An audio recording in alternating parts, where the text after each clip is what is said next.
Buenas noches, les saluda Pablo Aguilar Suñer, médico cirujano, residente de la especialidad de medicina intensiva del Hospital Daniel Alcides Carrión. En esta oportunidad le vamos a hablar sobre los criterios básicos para el destete de ventilador mecánico, especialmente para el área de telesalud.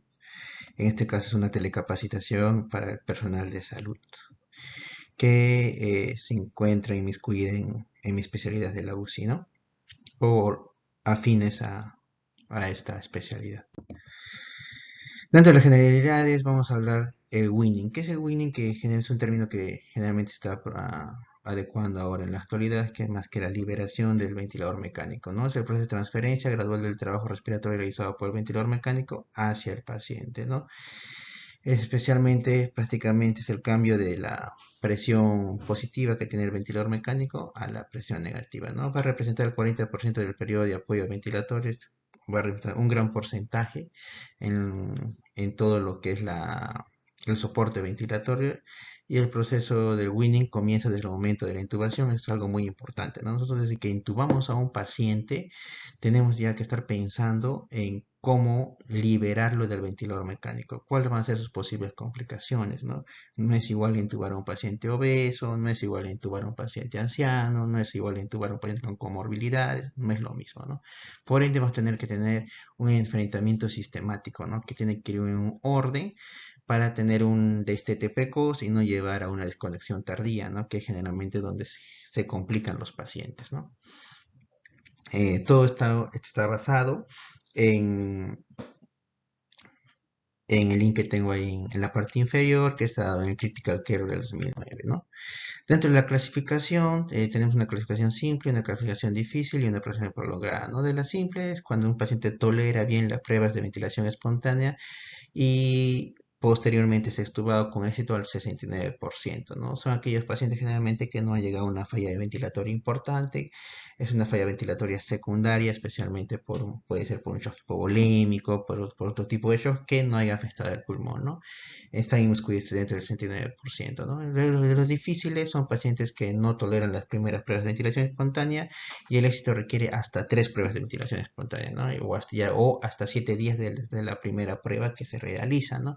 Esto va a estar en los 16%. Generalmente son pacientes que ya vienen con una patología instaurada a nivel respiratorio, ¿no? Y los prolongados son aquellos pacientes que requieren más de 3 pruebas de ventilación espontánea o más de 7 días desde la primera prueba de ventilación espontánea hasta su éxito, que es un 15%. Generalmente son pacientes que van a estar en ventilación mecánica prolongada, que es mayor a 14 días, los pacientes que van a estar con factores asociados a polineuropatías, especialmente medicamentosas, donde se haya usado, por ejemplo, bloqueos neuromusculares, ¿no? Esto fue un gran problema en el tiempo de pandemia, especialmente puesto que nosotros usábamos bloqueos neuromusculares para llegar a un buen RAS del paciente y poder comandar la mecánica ventilatoria a nuestro criterio, ¿no? Y hacer que ese paciente no tenga más distrés respiratorio.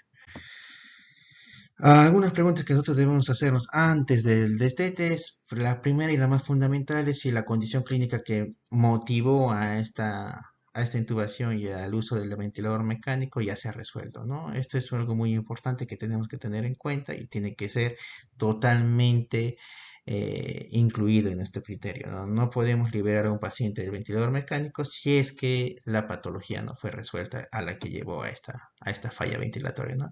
El paciente debe estar vigil y es capaz de obedecer, es otro de los criterios que también debe tener un paciente, ¿no? Especialmente ¿por qué? Porque cuando nosotros colocamos a un paciente de modo controlado en un ventilador a modo espontáneo, este paciente debe ser capaz de ventilar espontáneamente, ¿no? Debe ser capaz de comandar su musculatura, su mecánica ventilatoria, su frecuencia respiratoria, entonces por eso debe estar en un estado de esa forma, ¿no?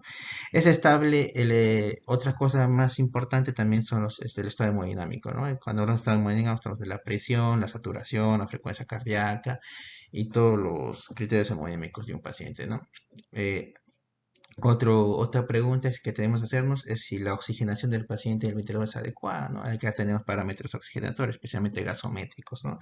Donde el PAFI va a ser un gran criterio. Vamos a tener también el FIO del ventilador mecánico que esté a un FIO menor del 50%, que posteriormente lo vamos a hablar. Y, y sobre todo es que después de habernos preguntado todo esto, si las pruebas de ventilación espontánea han sido pasadas exitosamente por el paciente, ¿no? O cuáles son las que generalmente son las que el paciente no puede pasar y trabajar en ello, ¿no? Trabajar en ello. También está el INJA en la parte inferior, ¿no?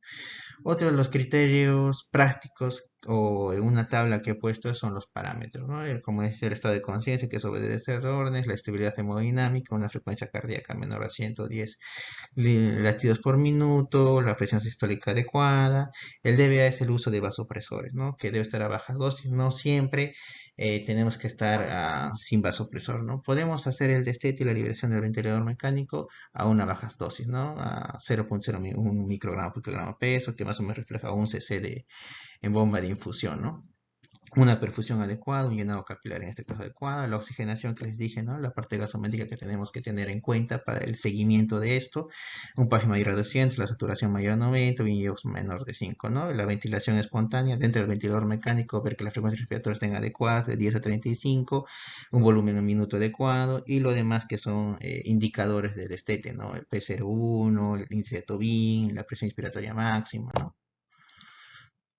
Eh, entonces, estas estrategias recomendadas de ventilación espontánea tenemos tenemos dos métodos, ¿no? Cuando el paciente ya asume este rango, ¿no? El tubo en T, que es un pase de ventilación positiva, presión negativa. Ojo con la hemodinamia en este caso, puesto que este tipo de cambios va a generar cambios en la presión intratorácica y pueden alterar la hemodinamia, ¿no? Especialmente en la presión. Y el otro método es utilizar el mismo ventilador mecánico, pero con presión soporte, en este caso espontánea, que es totalmente bajo, ¿no? Con soporte menores a 8, se dice. Criterios adicionales tenemos una tos efectiva, una capacidad de proteger la vía aérea, que quiere decir que puede deglutir, un medio interno compensado con el AGA, riesgos de reintubación esperados. Acá tenemos que ver qué tipo de pacientes, ¿no? Si es un paciente obeso, si es un paciente anciano, si es un paciente joven, entonces cuáles son las posibles complicaciones que nos van a llevar a la reintubación. ¿Qué método es el mejor? Acá es otro, en el Critical que se ha visto, generalmente no se ha visto ningún método que haya sido efectivo. Se dice que la presión soporte a 7 es lo mismo que un tubo en T en 2 horas, por lo que nosotros tenemos que tener en cuenta que no llevar más bien mayor a 2 horas el tubo en T, que se ha visto que más bien va a causar mayor esfuerzo muscular y por ende el paciente puede entrar a fatiga muscular, ¿no? Entonces hay que tener cuidado en este aspecto. ¿Cuáles son los criterios de falla? Los criterios de falla vamos a tener frecuencia respiratoria mayor a 35, una saturación menor de 90, la frecuencia cardíaca también que se dispara, un estado de sistolia que también va a estar aumentado y un paciente ansioso, inquieto que no va a estar vigil y no va a ser capaz de comendar la falla, su mecánica ventilatoria, ¿no?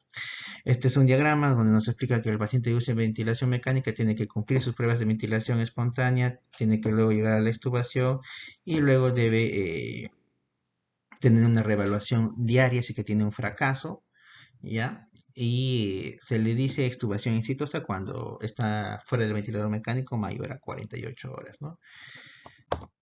Esta es una tabla en la cual nosotros vamos a poder evaluar lo que todo hospital debería tener para evaluar los criterios, ¿no? Las evaluaciones de presión, perdón, de ventilación espontánea de las pruebas, ¿no?